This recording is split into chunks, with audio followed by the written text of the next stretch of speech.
بسم الله الرحمن الرحيم. In the name of Allah, the most gracious, the most merciful.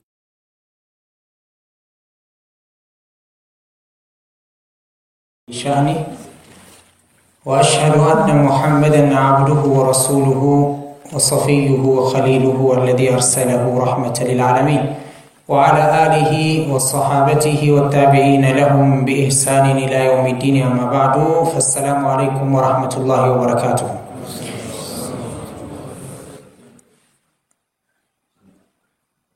عنوان لقائنا لماذا جئنا إلى هنا؟ ለምን ወደዚህ መጣን?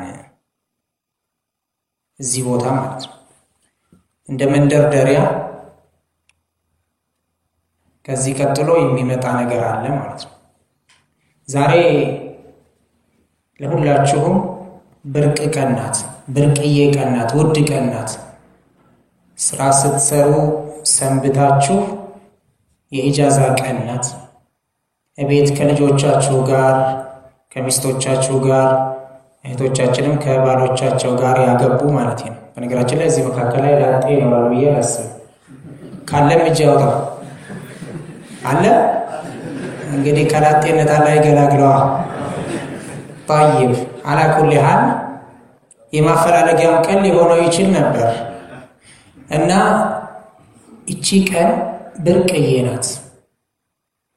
ይሄ ጥሪ የደረሳቸው በርካቶች ናቸው።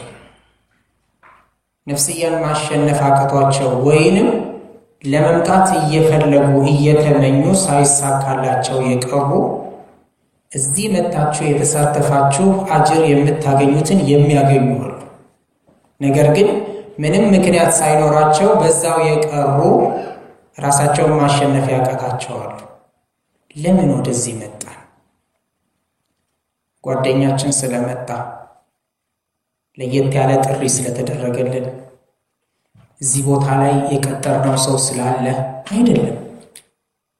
እዚህ ቦታ ያመጣን የተፈጠርንለትን ዓላማ ልናውቅ የምንችልበት መድረክ መሆኑን ተረድተን አንድ የማናውቀው ነገር ካለ ለማወቅ፣ የምናውቀውን ነገር ረስተነው ከሆነ ለመተዋወስ ብቻ ነው።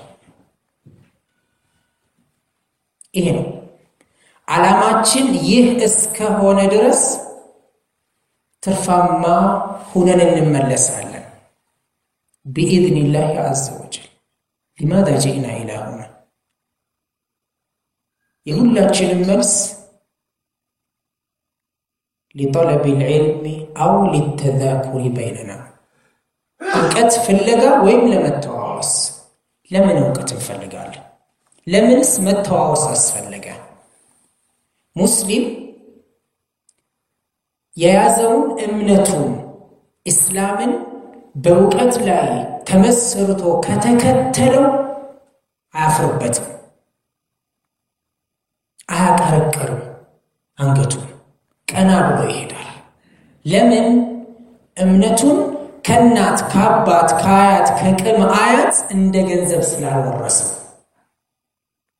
ሁለት ነገሮች ልዩነት አላቸው። ለፍቼ ያገኘሁት ብርና ዝም ብሎ የመጣ ብር እኩል ቦታ አልሰጠው።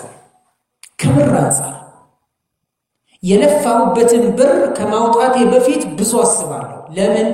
ላቤን ጠብ አድርጌ ነው ያመጣሁት። ዝም ብሎ የመጣ ብር ግን ዝም ብሎ ነው የመጣው፣ ዝም ብሎ ይወጣል። ኢስላም በእውቀት ላይ የተመሰረተ እምነት እንደመሆኑ አወሉ آيات نزلت على رسول الله صلى الله عليه وسلم بدايتها اقرأ باسم ربك الذي خلق. اقرأ አንብብ። እውቀት ከምንቀስምባቸው መንገዶች አንዱና ዋነኛው ማንበብ ነው። በጣም ይገርማል። ዑለማዎች ምን ይላሉ? اقرأ ብሎ ዝም አላሉ። አንብብ። ምን የሚጠቅምህን ነገር በሙሉ ኢማ ለሐያቲከ ዱንያ أو لآخرتك أنبب القدبوا اقرأ كتاب الله العالم اقرأ كذا العالم أنبب بمام جمره ما أنبب اندال ببيتشان يقدبوا باسم ربك ነገር ግን የሚነበበው የሚጠቅም ነገር ብቻም ሳይሆን የሚጎዳህንም ነገር አንብበህ ማወቅ አለብህ عرفت الشر لا للشر ولكن لتوقيه መጥፎን ነገር ልፈጽመው ሳይሆን አውቄ ልጠነቀቀው ብዬ ተማርኩት አወቅኩት ኢስላም የእውቀት ሃይማኖት ነው የዛሬን አያርገውና በእውቀት ላይ የተመሰረተ ሃይማኖት ስለሆነ ኮርተውበታል ሰርተውበታል ታግለውለታል የእውቀትን አስፈላጊነት አንገብጋቢነት ለማወቅ ብዙ ሐዲሶችና ቁርአኖችን መደርደር ያስፈልጋል ከህይወታችን ጋር ብቻ አያይዘን ብናይ ለእውቀት ጊዜ መስጠት አለብን የምናነጻጽራቸው ነገሮች አሉ ኢንሻአላህ ዛሬ እውቀት የሚጠቅመን እውቀት በሙሉ መቅሰም አስፈላጊ ነው ግን ቅድሚያ የሚሰጠው እውቀት አለ ቅድሚያ የሚሰጠው ለሁለቱም አገር የሚጠቅም እውቀት እና ለዚች ዓለም ብቻ የሚጠቅም እውቀት እኩል ጊዜ አይሰጠው እኩል ገንዘብ አይወጣለትም እኩል መጨነቅ አያስፈልግም የኛ ግን ተቃራኒ ነው እኛ ራሳችንን ማስተባበል እንኳን ብንፈልግ እውነታው ግልጽ አድርጎ አስቀምጦልናል እመጣበታለሁ በኋላ ላይ አቡ ደርዳ ረዲየላሁ ዐንሁ ሶሪያ ዲመሽቅ ላይ በነበሩበት ጊዜ አንድ ሰው ከመዲና ተነስቶ አውሮፕላን የለም መኪና የለም ከመዲና ተነስቶ ሶሪያ ገባ አቡ ደርዳ ረዲየላሁ ዐንሁ ባሉበት ቦታ ሄደና አሰላሙ አለይካ አላቸው ወአለይኩም ሰላም ወራህመቱላሂ ወበረካቱ ምን አመጣ ከመዲና እውቀት ፍለጋ እርግጠኛ ነህ ከመዲና ተነስተህ አንድ ሐዲስ አንተ ጋር አለ ብለውኝ ያንን ሐዲስ ልወስድ ነው ለአንድ ሐዲስ ከመዲና ሶሪያ እርግጠኛ ነህ ለንግድ አይደለም የመጣኸው ላ ዘመድ ኑሮ አይደለም ላ ለአንድ ሐዲስ ነው የመጣኸው አዎ جئت لحديث واحد ለአንድ ሐዲስ ነው የመጣሁት አለ እርግጠኛ ነህ አዎ طيب ሐዲሱን ከመንገሬ በፊት ብስራት አለ ሐዲሱን ላንተ ከመንገሬ በፊት ብስራት አለ من سلك طريقا يلتمس فيه علما سهل الله له به طريقا إلى الجنة أهلك أوقتن فلقا من قد يجمر الله لذيه السو ወደ ጀነት የሚወስድን መንገድ ያመቻችለታል ትልቅ ብስራት ነው እውቀትን ፍለጋ ከቤቱ መውጣት ከቅርብ ቦታም የመጣችሁ ከሩቅ ቦታም የመጣችሁ አላችሁ በራሳችሁ ትራንስፖርት የመጣችሁ አላችሁ ድንገትም ከፍላችሁ የመጣችሁ ልትኖሩ ትችላላችሁ እዚህ ያመጣችሁ ግን እስላምን ለማወቅ ለመተዋወስ ምንም ሌላ ዓላማ የላችሁ ምንም ሌላ ዓላማም የለም እንዳልኩት የረፍት ቀናችሁን ትታችሁ እዚህ የመጣችሁበት ዓላማ ዲንን ለመተዋወስ ለመመካከር ለመማማር ይሄ እስከሆነ ድረስ እስቲ እውቀትን ለምን እንፈልጋለን የሚለውን እስቲ አንዳንድ ነገሮች ከነባራዊ ሁኔታዎች ጋር ህይወታችን ጋር ያነጻጸር ቅር እንዳትሰኙ አንዳንድ ነገሮች ድንገት ውስጣችን ሊገቡ ይችላሉ የምናገራቸው ነገሮች ካየኋቸው ጋድ አካዳሚክ ትምህርት ያስፈልጋል ፊዚክስ ኬሚስትሪ ባዮሎጂ ማቴማቲክስ እንግሊሽ ሌሎቹ ያስፈልጋሉ ግን እውን ቅድሚያ የሚሰጣቸው ትምህርቶች ናቸው ከቁርአንና ከሐዲስ? ሁላችሁም ላ ነው የምትሉት ባንደበታችሁ፣ በተግባር ግን ነው? ይህን ጥያቄ ምልክት ውስጥ እናስገባ። አዎ እኔ በተግባር ቅድሚያ የምሰጠው ለቁርአንና ለሐዲስ ለፊቅህ ነው ካላችሁ ስኬታማ ሰዎች ናችሁ። ግን ተግባሩ ይህን አያሳይም። ከሀገራችን የትምህርት ሰዓት እዚህ ሀገር የትምህርት ሰዓት ይለያያል። እዚህ ልጃችንን ወደ ትምህርት ቤት ለመሸኘት ከሱብሂ ሶላት በፊት ይጀምራል ዝግጅቱ። ልብ በሉ። ለምን? ለ7 ሰዓት ምናምን ጉዳይ ይጀምራል። እስከ ዙሁር መሰለኝ የሚማሩት። طيب የሚዘጋጀውን ነገር ተመልከቱ። ዩኒፎርም አለ፣ ደብተሩ ቦርሳ ውስጥ መግባት አለበት፣ እስክሪብቶና እርሳስ አለ የለም፣ መቅረጫ፣ ምሳ ይዘጋጃል። መኪና ካለኝ ሱብሂ ሰግጄ እንዳይረፍድበት ትምህርት ቤት ድረስ ወስደዋል። አመቱ ወይም የትምህርት ወራቶችን በሙሉ በዚህ ነው የሚጨርሰው። የሚያስፈልግ የሚከፈለው የትምህርት ቤት ገንዘብ ልብ ብላችሁ እነዚህን ሁሉ እናምጣ እንደማምርና ጭንቀታችን፣ ጊዜያችን፣ ገንዘባችን እንቅልፉን ሳይጨርስ ቀስቅሰነው ትምህርት ቤት እንዲሄድ እናደርገዋለን። ጥሩ ነው፣ እኔ እያወገዝኩ አይደለም። ግን እዛ ትምህርት ቤት ሄዶ ትኩረት የሚሰጠው ትምህርት የትኛውን ይሆን ልጃችን?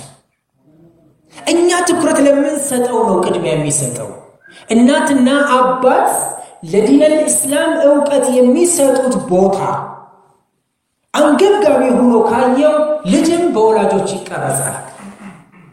ግን ሁሌ ስለ እንግሊዝኛ ላንጉጅ የሚጨነቁ ከሆነ ነገ ትምህርት ሲጨርሱ ልጆቼ የሚቆጠረው ብር ከሆነ የሚታየን ልጆቼም ትኩረታቸው እዛ ላይ ነው። አስአሉኩም ቢላህ በአላህ ነው የምጠይቃችሁ። ሁላችሁም መልሱን ለራሳችሁ እንድትሰጡ። እናንተ ላታረጉት ትችላላችሁ። አረቦች ልጆቻቸውን የሚያስጠናላቸው የእንግሊዝኛ ላንጉጅ የሚያስጠናላቸው በስንት ብር አይደለ ቀጥረው የሚያስተምሩት? እኛም ጋር ላይ ጥሩ ነው ብያለሁ፣ እኔ እያወገዝኩ አይደለም። ግን ቁርአን የሚያቀራ በተጅዊድ ቁርአን የሚያቀራ በገንዘብ ከፍሎ የሚያቀራ አጠገብ መስጊድ ካለ ከአሱር እስከ መግሪብ ወይ ከአሱር እስከ ኢሻ ልጃችን ሂዶ እዛ እንዲቆይ እሱንም ሲመቸው ነው የሚወስደው። ሄድ ከፈለክ ደክሞኛል ካለ ቶ ትምህርት ቤት ግን ደክሞኛል ቢል ቅራይ ነው። ልብ በሉ፣ እንደው ሐቁን ነው የምንነጋገረው። እኛ ወደ ኋላ ቀረን፣ ልጆቻችንንም ወደ ኋላ ያስቀረናቸው ነው ከዲነል እስላም። ነገ እስላምንና ምድርን የሚወርሱ ትውልዶች የዲን ዕውቀት ካልተጨመረበት አካዳሚክ ትምህርት ዘመናዊ ትምህርት አይደለም የሚባለው፣ ዓለማዊ ትምህርት ነው ማለት ያለብን። ዘመናዊ ትምህርት የሚባለው የሸሪዓ ትምህርት ነው። ለማንኛውም ሴንቸሪ ለማንኛውም ጄኔሬሽን የሚመች ዕውቀት የኢስላም ኖሌጅ ነው፣ ዕውቀት ነው። ከዛ ውጭ ያለው ዓለማዊ ዕውቀት ነው። እኔ ትምህርቱን ይማሩ መማር አለብን። እንዲያውም ኢማሙ ሻፊዒ ምን ብለዋል ረሂመሁላህ? ጥብን ሕክምናን በተመለከተ ኡመተል ኢስላም ውስጥ ሐኪሞች ከሌሉ ሁሉም ኡማ ወንጀለኛ ይሆናል ብለዋል። አንገብጋቢ የሆኑ ትምህርቶች አሉ፣ ግን የኛ ትኩረታችን ኡማውን ለመጥቀም ነው ወይ? ሐታ ከንያ ጀምሮ ልጃችን አካዳሚክ ትምህርት ሲማር ለምን እንደሚማር ቁጭ አድርገን መክረነው እናውቃለን? በምትማሪው ትምህርት እስላምንና ሙስሊሞችን እንድትጠቅሚ ነይት ብለን እናውቃለን? እስቲ ራሳችንን እንጠይቅ። ከልጆቻችን ጀመርን ማለት ነው። ምን ያህል ነው እስላምን እንዲያውቁ ትኩረት የምንሰጠው ጊዜ የምንሰጠው? ይሄ የቤት ስራ ነው። መቼ በሙሐደራ ስለተሰማ አይደለም። ወማ ተውፊቁና ኢላ ቢላህ። ነገር ግን ሰበቡን ማድረስ አለብን። ራሳችንን እንድንመዝን ነው የፈለኩት። ዕውቀት ለሁሉም ነገር ያስፈልጋል። ባለሙያ የጋገረችው እንጀራና ገና ለማጅ የጋገረችው እንጀራ ሲያዩት ያስታውቃል። እቺ እንጀራ አይን አላት ይላሉ የጋገረችው ባለሙያ። እንጀራ ለመጋገር ወጥ ሲሰራ ልምድ ሙያ የሌላት ሴት የሰራችው ወጥና ሙያ ያላት ሴት የሰራችው ወጥ እኩል አይደለም። ጣት ያስቆረጥማል ይባላል። አያችሁ ወጥ ላይ ራሱ فما بالكم بالذي يوصلنا الى الجنه ወደ ጀነት የሚወስደን እውቀትስ ለምን አይፈልግም? እውቀት በጣም ያስፈልገናል። ሳናውቅ መናገር ሳናውቅ መስራት እስልምና አይደግፈው። العلم قبل القول والعمل بوب هكذا الامام البخاري رحمه الله في كتابه العلم قبل القول والعمل كسرام كنغغرن بفيت እውቀት ያስፈልጋል። ያለ እውቀት የሚናገሩት ያለ እውቀት የሚሰሩት ነገር በሙሉ ኪሳራ ነው የሚያመጣው። ዛሬ ያለ እውቀት ፈትዋ የሚሰጡት በስተዋል። ትንሽ ገና ስለጀመረ ብቻ ራሱን ሙፍቲ አድርጎ ያስቀምጣል። ረሱል አለይሂ ሰላቱ ወሰለም የተነበዩት ትንበያ አሁን እያየነው ነው ያለው። አላሁ ሱብሓነሁ ወተዓላ እውቀትን ያነሳል። እውቀት የሚነሳው بقبض العلماء ትክክለኛ ዑለሞችን አላህ ከማህበረሰቡ እየመዘዘ ይወስዳቸዋል። በየመቱ ምናጣቸው በርካታ የመሰሉ ዑለማዎች ናቸው ረህመቱላሂ ዐለይሂም ጀሚዓን። እነሱ ሲያልቁ ማን ይቀራል? ጀማሪ ወይም ምንም የማያውቅ ከሰስ فسئلوا فافتوا فضلوا واضلوا ይጠይቃሉ። ሰው እኮ ሲጠየቅ የማያውቀውን አላውቅም ማለት እውቀት ነበር። العلم علمان ይላል። እውቀት ሁለት ነው። የሚያውቀውን ማሳወቅ መናገር ከደበቀ አደጋ ነው። የማያውቀውን አላውቅ። አንድ ዓሊም ይሄን ነገር ወይ አንብባችሁት ይሆናል ወይ ሰምታችሁት ሊሆን ይችላል። ሊፈታተናቸው ፈለገና አንድ ሰው መጣ። ያ ሼክ አላቸው። አቤት አሉት። በነገራችን ላይ ሙስሊም አልነበረም ነው የሚሉት። እናንተ ዲናችሁ ምንም ነገር አላስቀረም፣ ሁሉም ነገር ቁርአን ውስጥ አለ ይላል። እውነት ነው አላቸው። አዎ። እርግጠኛ ነዎት? አዎ። እሺ ልጠይቅዎት አላቸው። ፈضሉት 100 ኪሎ ፍርኖ ዱቄት ወይ 1 ኩንታል ፍርኖ ዱቄት ስንት ዳቦ ይወጣዋል አላቸው። መልስ አለው። ቁርአናችሁ ውስጥ አለ? አዎ። አንዱን ደረሳቸውን ሂድና ዳቦ ጋጋሪ ጥራልኝ አሉት። አንተ ዳቦ ጋጋሪ አሉት። 100 ኪሎ ፍርኖ ዱቄት ስንት ዳቦ ይወጣዋል?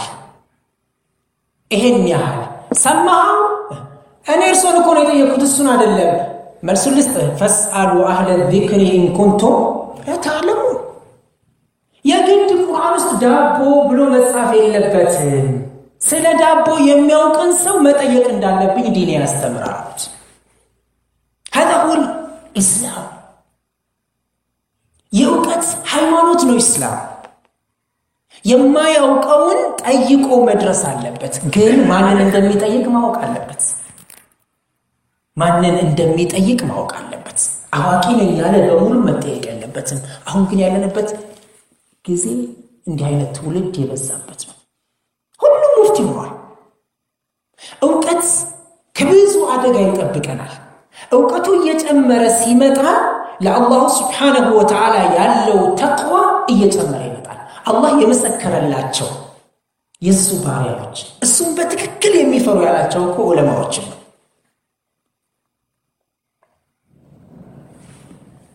እነሱ ብቻ ናቸው ትክክለኛ እኔን የሚፈሩኝ ይላል። ኢንማ የኽሻ አላህ ሚን ዒባዲሂ አልዑለማኡ። አለቀ። ሌሎች አይፈሩም ማለት አይደለም። ከነሱ ውጭ ያሉ ዓሊሞች ያልሆኑ አላህን አይፈሩም ማለት አይደለም። ግን የነሱ ፍራቻ ድንገትም እንደ እስስት ሊቀያየር ይችላል። እስስት አረንጓዴ፣ ቢጫ፣ ቀይ፣ ሰማያዊ ያሳያትን ከለር ትይዛለች። ያለ እውቀት እዚች ምድር ላይ የሚኖር ሁሉም ጋር ተመሳስሎ ለመኖር ይሞክራል። ግን ምን ጊዜም አላህን በተጠንቀቅ የሚጠባበቁ ቢኖሩ ዑለሞች ናቸው። ኢነማ የሚለውን የቋንቋ ባለቤቶች የሚለዋታል ሚን አዳት الحصر ነው የሚሉት።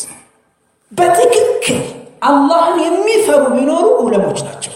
መሰከረላቸው የእውቀት ባለቤቶች። ትልቅ የሚመሰከርለት ነገር ላይ ያስገባቸው እነሱን ነው።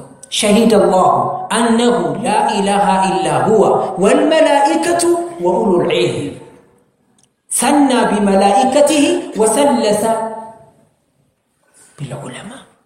በሶስተኛ ያስቀመጠው እኔ እንጂ ሊመለክ የሚገባው አምላክ የለም ስል እኔ ለራሴ መሰከርኩኝ፣ መላእክቶቼም መሰከሩልኝ፣ ዑለሞችም መሰከሩልኝ አለ። ተውሂድ الالوهيه ላይ ያ ሁሉ ነብያት አለይሂም አፍዶሉ ሶላት ወአዝከ ተስሊም የተሰቃዩበት እሳት ውስጥ የተወረወረም አለ፣ የተገደለም አለ፣ የደማም የቆሰለ አለ፣ አገሩን ለቆ ይወጣል። ለተውሂድ الالوهيه ليس لتوحيد الربوبيه።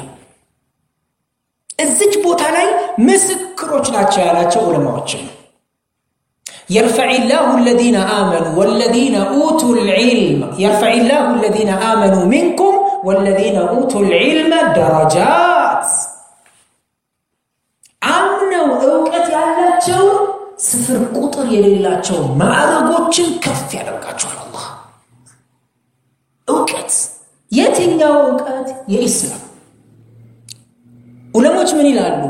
ቁርአን ውስጥ ውዳሴ ያለው ዕውቀት የሸሪዓ ዕውቀት ነው ይላሉ። ለምን? እርግጠኛ ነኝ እኔ ፊዚክስ ማቴማቲክስ ተምሮ እርግጥ በማጥናት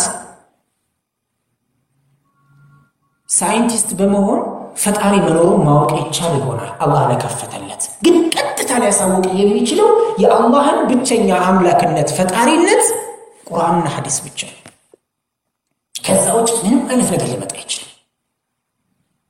በትክክል የአላህን ምንነት ልናውቅ የምንችልበት የሸሪዓ ዕውቀት ነው። ስለዚህ ሙደሳ ወይም ውዳሴ ያለበት የሸሪዓ ዕውቀት ነው ይላሉ። طيب አንዳንድ ምሳሌዎችን እስቲ እንይ። ሐጅ ላይ ብዙ ስህተቶች እናያለን። ሐጅ ላይ እንኳን ጃሂል አይደለም ዓለሙ የሚሳሳትበት ስርዓተ ጸሎት ወይም ኢባዳ ብዙ ስህተቶች እናያለን። የሐጅ ጊዜ ስልኮች ይበዛሉ። እኔ እዚህ ቦታ ላይ ምን ላድርግ አስቀድሞ ካለ ማወቅ። ጋብቻ ላይ ብዙ ስህተቶች ይፈጠራሉ። ከተጋቡ በኋላ ራሴን ጀብቼው አግብቼው ይበቃልኛል አይበቃልኝም አብራ ካደረች በኋላ መቼ ነበር ይሄ መጠየቅ የነበረበት? መጀመሪያ ከማግባቱ በፊት ነበር መጠየቅ የነበረበት። በስንት መፈታት እንዳለበት አንድ በቀደምነት የመጣልኝ ጥያቄ ነበር። በጣም የሚገርም ጥያቄ። ይጣላሉ ባልና ሚስት። መቼም በአሁን ሰዓት የበዛው የጥያቄ ወይም የፈትዋ ጥያቄ ጋብቻና ፍቺ። አፍሪካ ቲቪን የሚያሰለቸው እሱ ነው። እዚህም ያሉትን ዑለማዎች ያሰለቸው እሱ ነው። ሐቁን ልንገራችሁ፣ ጋብቻ ፍቺ ይሄ ብቻ ነው። ከዛ ተጣላን አለ ከሚስቴ ጋር። እሺ አልኩት። ተጣላንና ፍታኝ ስትለኝ ፈታኋት አለኝ። ከዛ ምን አለችኝ አለ፣ ልብ በሉ 7 ረግጫለሁ አለችኝ አለ። ምን ማለት ነው 7 ረግጫለሁ ስትለኝ እኔ ደግሞ 100 ረግጫለሁ አልኳት። ምንድነው ያልገባኝም? 7 ረግጫለሁ። አንዳንዶቹ ይጣሉና ሙቼ ይገኛለሁ በ3 ካልፈታኸኝ ትለዋለች። ይሄም ጥያቄ ላይ ቀርቦልኝ ነው። 3 አልሻውኔ እኔ 100ንም አውርጄልሻለሁ። 100 ይባላል እንዴ? የለም። ጅህልና እንደዚህ አድርጎ ማህበረሰቡን ይጫወትበታል። ከዛ በዚሁ የሚቀሩ መሰላችሁ? አይደለም 100 አውርጄልሻለሁ ብሎ ሲያበቃ ከ3 በላይ የለም። በነገራችን ላይ 100 አውርጄልሻለሁ ብሎ ሲያበቃ ተናፍቀውና መልሶ ምን ይሻለኛል ኡስታዝ ይላል። ትናንት ነበር ማሰብ የነበረበት። እንዲህ አይነት ጫወታዎች አሉ። እንደው ባሏ የሞተባት ሴት በነገራችን ላይ ሽልማት ይዤ ያለው እዚህ ተዘጋጁ መልስ አዘጋጁ ምርጥ ሽልማት ይዣለሁ ልጆች ቢኖሩ ጥሩ ነበር የሉም ልጆች ሁላችሁም ትላልቆች ናችሁ ለማንኛውም ባሏ የሞተባት ሴት ኢዳምት ቆጥረው በምን አይነት መንገድ ነው ስንት ነው የሚለው ጥያቄ ቢጠየቅ በነገራችን ላይ ባልና ሚስት ከማግባታቸው በፊት ፍቺ እንዴት መፈታት እንዳለባት መቼ መፈታት እንዳለባት ስንት ማውረድ እንዳለበት ከጠየቀችስ ምን ማድረግ እንዳለባት ይሄንን ሁሉ ወደ ጋብቻ ከመግባታቸው በፊት ነበር ማወቅ የነበረባቸው አስቀድመው ግን አልታደልንም ይሄንን በቃ ወደድኩት ወደደችኝ አፈቀርኳት አፈቀረችኝ መጋባት አለብን ከዛስ እዚህ ሀገር ደግሞ የውሸት ቃዲዎች አሉ በየመንደሩ 200 እየተቀበሉ ኒካህ የሚያስሩ ማን እንደሾማቸው አይታወቅም መቼም ቃዲ የሚባለው ከሸሪዓ ፍርድ ቤት ውክልና የተቀበለ ወይም ደግሞ ቀጥታ ሸሪዓ ፍርድ ቤት ያለው ቃዲ በቃዲ ታሰረልኝ ትለኛለች ደውላ የትኛው ቃዲ ስላት አገናኝ ስላት አልፈልግም ማለት ትለኛለች ቃዲ ከሆነ ለምን ይፈራል አናገርም እንዴ ሰው እንዲህ አይነት ችግሮች አሉ ኢደተል ባሏ የፈታት ሴት ለምን ያህል ጊዜ ነው የምትቆየው ሌላ ባል ሳታገባ እስከ መቼስ ድረስ መመለስ ይችላል ባሏ የሞተባት ሴት መቼ ነው ማግባት የምትችለው ይሄንን ሁሉ ማወቅ አለባቸው ካላወቁ ግን በቀደምነት አንድ ጥያቄ ቀረበልኝ ይሄው መቼም ነግሬያችኋለሁ የፍቺና የጋብቻ ነው ብያችኋለሁ ተጣላን ጥየው መጣሁ አለች ወደ ሳውዲ አረቢያ ይሄ ፈረደበት ሳውዲ አረቢያ ላይ ሳውዲ አረቢያ መጣሁ ከዛ ፈቶሻል አልፈታኝም طيب ከዛስ ቤተሰቦቼ ለሌላ ዳሩኝ አለች እሺ ከሱ ጋር አብሬ እየኖርኩ ነው አለች አብራችሁ አዎ ያኛው ኒካ ወርዷል አልወረደም ይሄ ሁለተኛው ኒካ ባጥል ነው በነገራችን ላይ በኒካ ላይ ኒካ የለማ ኤምባሲ ሄዱ ሰዎች የገጠማቸውን ነግረውኛል ይገርማችኋል ሱብሃንአላህ ጅህልና ማለት ገደል ነው ሰው የሚቀረው ሁለት ወንዶችን በአንድ ጊዜ ያገባች ሴት መጣለች ኤምባሲ ሁለት ወንዶችን ሁለቱም ባሎች ነን ብለው መጥተዋል ኤምባሲ ድረስ ግን ሁለት አይታወቁ እሷ ናት የምታውቃቸው መቼ ትሄድላቸዋለች ምን ችግር አለ ለሳውዲ አረቢያ ኢጃዛ ለአንዱ በወር ታረግለታለች ለአንዱ በ15 ቀን ታረግለታለች ሀገር ይሄ ሁሉ ያለማወቅ ለዲናችን ቦታ አለመስጠት ሐቂቀተን ብር ፍለጋ ከኢትዮጵያ ተነስተን መተን አረብ ቤት ተቀጥራ እየተሰደበች ውሃ እየተደፋባት እየተመታች ብር ለማግኘት ይሁን ስትል ጀነት የሚያስገባት እንዲን ግን አታውቁ እዚህ ደረጃ ላይ ያለነው ለምን መጣ ነው ደዚህ ለመማማር ዕውቀት ከብዙ አደጋዎች ከብዙ መከራዎች ያድነናል የአላህ ምንነት የምናውቀው ስንማር ነው ቁርአንና ሐዲስ የረሱልን አለይሂ ሰላቱ ወሰለም ነብይነት የምናውቀው ቁርአንና ሐዲስን ስንማር ነው እስልምና ልናሳውቅ የምንችለው ልናስከብር የምንችለው ስናውቅ ነው ገበሬ እንዴት ማረስ እንዳለበት እስልምና መማር አለበት ነው የሚለው አለበለዚያ አጠገቡ ያለውን መሬት የስንዝር ያክል ካለፈ ነገ የውመል ቂያማ በስንዝር ያክል 7 መሬት ተቆርጦ እንዲሸከም ይደረጋል ኢስላም ነው ይሄን የሚያስተምረው ስንቶቹ አይደሉም እንደ አጠገባቸው ያለውን መሬት ሰውየው የለም ብለው የአላህን ማየት ረስተው ድንጋዩ ገፋ የሚያደርጉት ስንቶቹ ስፍር ነጋዴ ስለ ስፍር መማር አለበት ወይሉ ለልሙጣፊፊን ለአጉዳዮች ወየውላቸው ወይን የሚባል ጀሃነም አለላቸው ነጋዴዎች አያውቁትም ዛሬ መርካቶ ብትገቡ መርካቶ ጋድ የሚታየው በፐርሰንት ሲቀመጥ ይባላል የመርካቶ ነጋዴ 60 ወይም 70 ወይም 80 ከመቶ ሙስሊም ነው መርካቶ ውስጥ ያለው ነጋዴ እስከ 80 የሚያደርሱታል 80 ከመቶ ሙስሊም ነው طيب 80 ከመቶ ሙስሊም ከሆነ በንግዱ እኮ ዳዋ ማድረግ ይችል ነበር በነጋዴነቱ ሜዲን ቻይና የነበረውን ገንጥሎ ሜዲን ጃፓን ብሎ ለጥፎ ከመሸጥ ሐቁን ተናግሮ ሲሸጥ እውነተኛ ነጋዴ እስልምናን በተግባሩ አስተማረ ማለት ነው። ዛሬ ግን ቅቤና ምንድነው የሚቀላቀለው? ሙዝ፣ በርበሬና ምን ሸክላ አይደለም ነው። ይሄ ነው እየተደረገ እየተሸጠ ያለው። አሁንማ ዘይት ውስጥም እየቀላቀሉ ነው አሉ። የሆነ የሚቀልጥ ነገር አለ ዘይት ውስጥ ቀላቅለው በስፍር የሚሸጥ ዘይት ላይ ይሄ እየተሰራ ነው።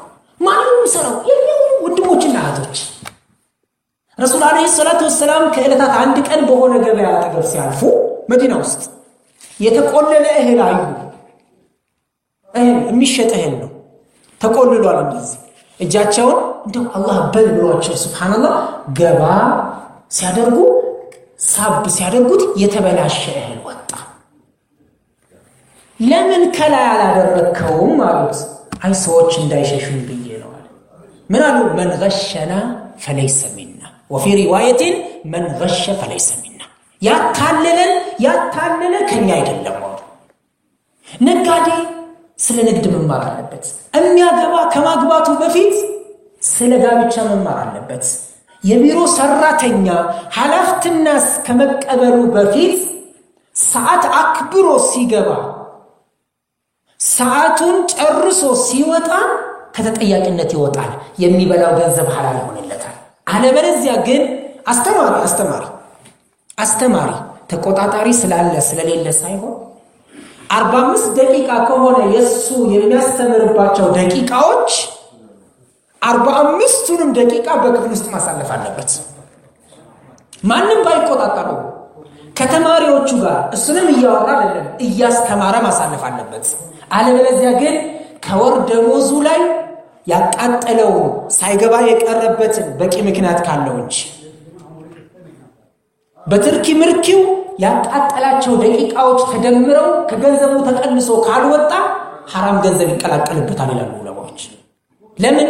የጉልበቱ የላቡ ውጤት ስላላደለ። እስከዚህ ደረጃ ነው እስልምና የሚያስተምረን። እስልምና ስለ ወላጆች ሐቅ፣ ስለ ልጆች ሐቅ፣ ስለ ልጅ አስተዳደግ፣ ስለ ጉርብትና ሐቅ ያስተምረናል። ማቴማቲክስ ኬሚስትሪ ውስጥ የለም። የት ነው ያለነው እኛ? ለዲን الاسلام የሰጠነው የት ቦታ ነው? መዋደድ፣ ወንድማማችነት በቋንቋ በባህል በብሔር ሳንገነጣጠል ወንድማማችነትን አጥብቀን እንድንይዝ የሚያደርገን እስላም ነው። አሁን እዚህ ውስጥ ሱብሃንአላህ ስንት አይነት ቋንቋ የምንነጋገር እንኖራለን። አማርኛ፣ ኦሮምኛ፣ ትግርኛ፣ ጉራጌኛ፣ ከጉራጌ ደግሞ ስልጥኛ፣ ወለኔኛ ብዙ ነገሮች ነው። ሐረርኛ የሚናገርም ሊኖር ይችላል። ሌላ ያልጠቀስኩት ቋንቋ ብዙ አለ። ግን እዚህ ውስጥ ያስቀመጠን ምንድነው? አሽሃዱ አን ላ ኢላሃ ኢላላህ ወአሽሃዱ አነ ሙሐመደን ረሱሉላህ። አለቀ።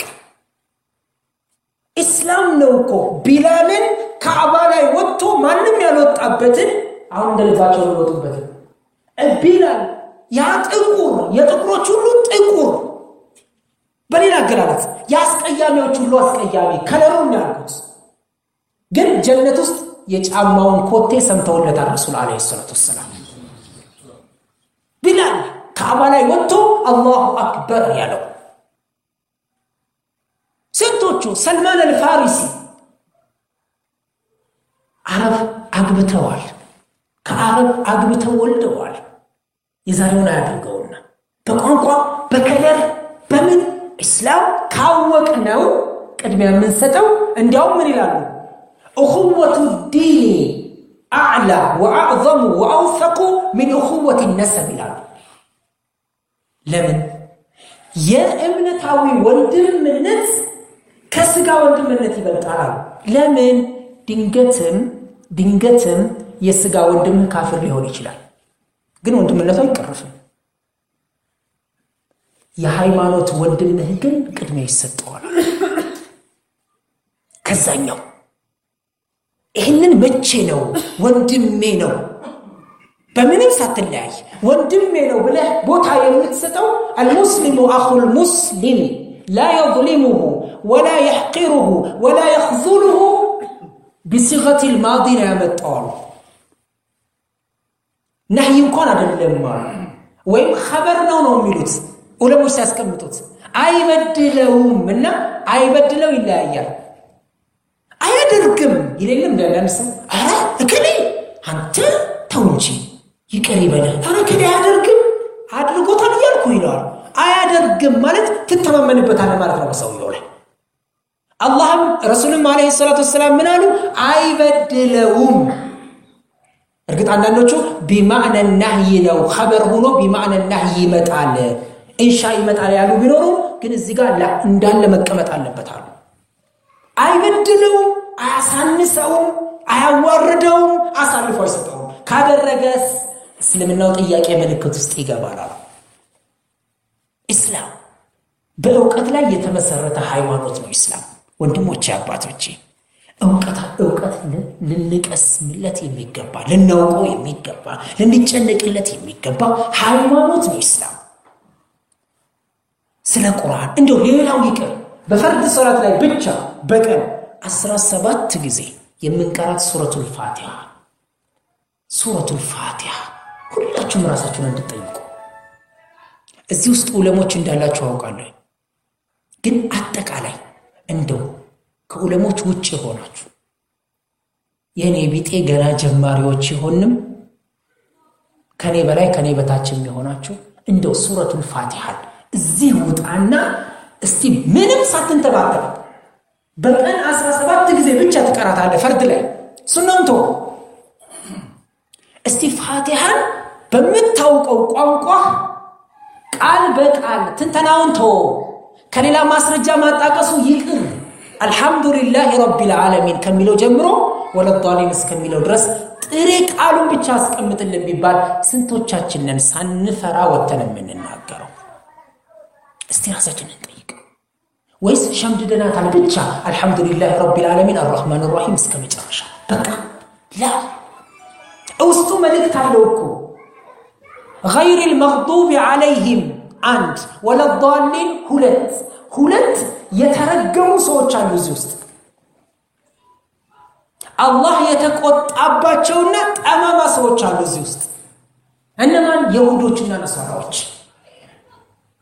የነሱን መንገድ ሳይሆን አንተ ጸጋህን የዋልክላቸው من النبيين والصديقين والشهداء والصالحين وحسن أولئك رفيقا أنعمت عليهم فسرت في سورة النساء ان انت መልካም የዋልክላቸው መንገድ ምራን የተቆጣህባቸውና የጠመሙትን ሳይሆን ለምንድነው አላህ ይሁዶችን መግዱብ عليهم ያላቸው ምክንያት አለው እነዛን ወለዷሊን ለምን አላቸው እነዚህም እኮ ጠማሞች ናቸው ግን ይሁዶች የጠመሙት በእውቀት ላይ ነው እያወቀ ካልሰራበት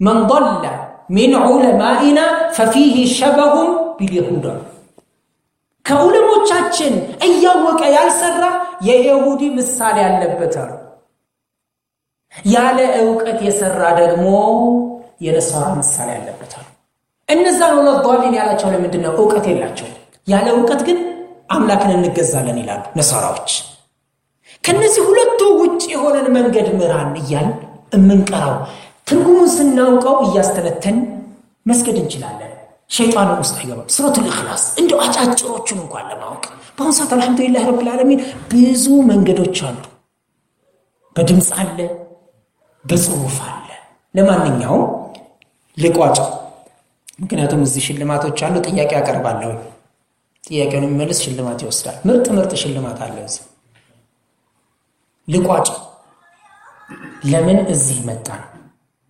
ዕውቀትን ለመቅሰም ወይም የምናውቀውን የረሳነውን ለመተዋወስ ይሄ መተዋወስ ብቻ ይበቃል ጊዜ ሰጥተን እኛም ልጆቻችንን እስላምን ማወቅ አለባቸው ማወቅ አለብን እስላም ከቤተሰብ የተወረሰ ከሆነ ቦታ አንሰጠው እናቴ አባቴ ሙስሊሞች ስለነበሩ ሙስሊሞች ሆንኩኝ በቂ አይደለም ዛሬ ሙስሊሞች ያልሆኑ እስልምናን ያወቁት እኛ ላይ ብዥታ እየፈጠሩ ነው ሶሻል ሚዲያ ላይ በቀደም የሰማሁት ፕሮቴስታንት ናት በቀደም የሰማሁት የሶሂህ ቡኻሪ ቮሊዩም ነምበር እያለች ትናገራለች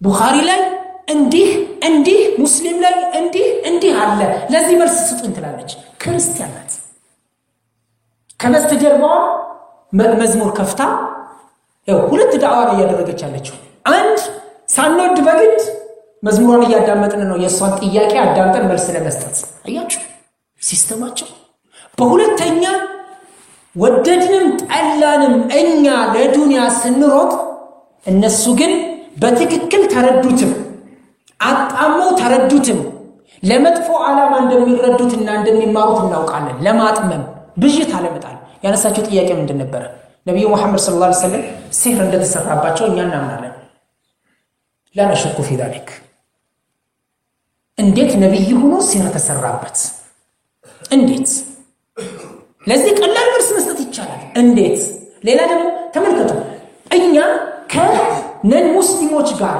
ውይይት ስናደርግ ዘርፋዊ የሆኑ ወይ ቅርንጫፋዊ የሆኑ ነገሮችን አይደለም ማንሳትና መወያየት ያለብን ቤዚክ የሆኑ ነገሮች አሉ ፈጣሪ ማን ነው የመጀመሪያው እሱን ከተማመን እነዚህ ቀላል ናቸው እነሱ ግን የሚያነሱት ምን መሰላችሁ እስልምና አንድ ሰው ተኝቶ ሲነሳ ሸይጣን እዚያ አፍንጫ ውስጥ ያድራል ይላል እንዴት ብሎ ነው የሚያድረው አስረዱን በቃ ሸይጣንን ሰው የተረዳቸው ምንድነው መሰላችሁ ግዙፍ ነገር ማለት ነው አፍንጫ ትንሽ ነው አይደል እንዴት እዚህ ውስጥ ገብቶ ያድራል እንዴት ይሄንን አስረዱን አንቀበለው ሎጂክ አይቀበለው እነዚህ ነገሮች እያመጡ ነው ብጅታ እየፈጠሩ ያሉት ትክክል እኛ ተኝተናል እነሱ ግን የቴክኖሎጂ ውጤትን እየተጠቀሙ ምንም የማያውቁ እህቶችና ወንድሞቻችንን ሊወስዷቸው ታጥቀው ተነስተዋል ባይወስዷቸው እንኳን ከቤተሰብ የተወረሰው በመሃይምነት ላይ የተወረሰውን እስላም እንዲጠራጠሩት እያደረጓቸው ነው ያሉት እንዲጠራጠሩት በአሁን ሰዓት ዋትስአፕ ኤፍቢ እነዚህን የመሳሰሉ ነገሮች ሁሉም የፈለገውን የሚለቀበት ነው ሳይወድ በግድ ያዳምጣል ሁሉንም በተለይ ደግሞ ሜላሳም ከሆነ ቆይ ላዳምጠው ጥሩ ከሆነ ከተላዋለው መጥፎ ከሆነ ተዋዋለው ለአንድ ያለ ነገር የለም መጀመሪያ የማንን ማዳመጥ እንዳለበት መምረጥ አለበት ነው የሚሉት ዑለማዎች ከማን እንደሚማር ይሄን ግን አልታደሉም እህቶቻችንና ወንድሞቻችን አብዛኞቹ ሶሻል ሚዲያ ላይ የሚጠቀሙት ከየት የመጡ ናቸው ከገጠር የመጡ እህቶቻችንና ወንድሞቻችን ናቸው በጣም ቀድመውን ሄደዋል ከከተማ ልጆች የበለጠ ግን ከገጠር የመጡት አብዛኞቹ ሀታ ቁርአን እንኳን አስተካክለው መቅራት አይችሉም አባቶቻችን ወንድሞቻችን የዛሬው ስብስባችን ለምን መጣን የሚለው ነበር በዚህ ይቋጫል ወሰለላሁ ዐለ ነብይና መሐመድ ወአሊሂ ወሰሐቢሂ አጅማኢን